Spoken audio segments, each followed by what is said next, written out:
Bonjour, dans cette vidéo, nous allons parler d'imagerie médicale.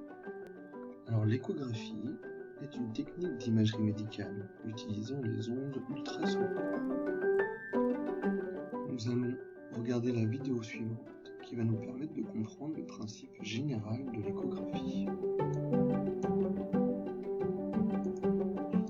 L'échographie, appelée aussi ultrasonographie, s'est répandue dans les années 80. Ces deux appellations illustrent les deux éléments clés du principe physique, à savoir les ultrasons et les échos. Les ultrasons sont des ondes acoustiques, tout comme les ondes sonores, mais dont la fréquence est supérieure à celle des sons les plus aigus que l'oreille humaine peut percevoir. Ces ondes peuvent traverser les tissus, mais une partie est réfléchie à chaque changement de milieu. Et ce sont ces ondes réfléchies, appelées échos, que l'on va capter et transformer en images, d'où le nom échographie, qui signifie étymologiquement le tracé de l'écho. L'appareil d'échographie se compose de plusieurs éléments. Une sonde, appelée transducteur, capable à la fois d'émettre des ultrasons et de recevoir les échos renvoyés par les organes. La sonde convertit ces ultrasons en signaux électriques. Un système informatique qui interprète quant à lui ces signaux à partir de mesures d'intensité et de délai de propagation. Une image est reconstruite à partir de ce traitement informatique.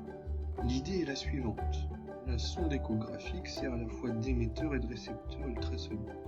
Des ultrasons sont émis par la sonde échographique, ici la flèche en rouge. Lorsqu'ils rencontrent une surface de séparation, ces derniers sont en partie transmis, ici par exemple la flèche en bleu ou en vert, ou en partie réfléchis, par exemple en bleu, également en vert. Les ondes qui sont réfléchies retournent donc vers la sonde échographique. Les ondes réfléchies n'arrivent pas toutes en même temps sur la sonde échographique, puisqu'elles ne parcourent pas toutes la même distance.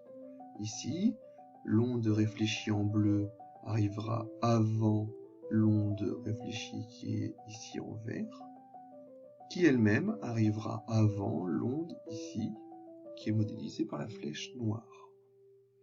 Ces différences de temps vont permettre à l'ordinateur de calculer les distances et ainsi de connaître l'anatomie du fœtus.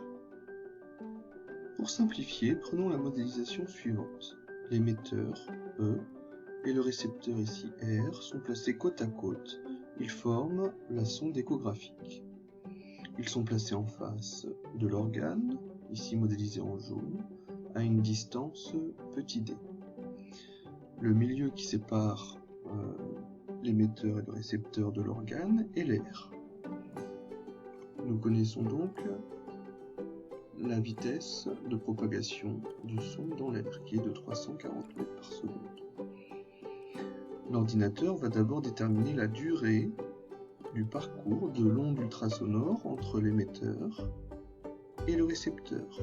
Connaissant la vitesse de propagation des ondes sonores dans l'air, l'ordinateur peut calculer la distance de parcours. Ici, la durée mise par les ondes ultrasonores pour aller de l'émetteur au récepteur correspond à 1,7 millisecondes. Donc l'expression de la distance de parcours des ondes ultrasonores est égale à la vitesse fois la durée. Sachant qu'ici, nous ne voulons que la distance entre l'émetteur, le récepteur et l'organe, donc il ne faut pas oublier de diviser la distance de parcours des ondes ultrasonores par 2, ce qui nous donne D égale à V fois T divisé par 2. Nous remplaçons ensuite les valeurs par la vitesse qui est égale à 340 mètres par seconde.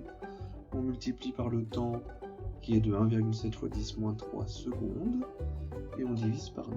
Nous trouvons au final une valeur de 0,289 mètres, soit 28,9 cm. Nous verrons ensemble, en travaux pratiques, la modélisation de l'échographie. À bientôt.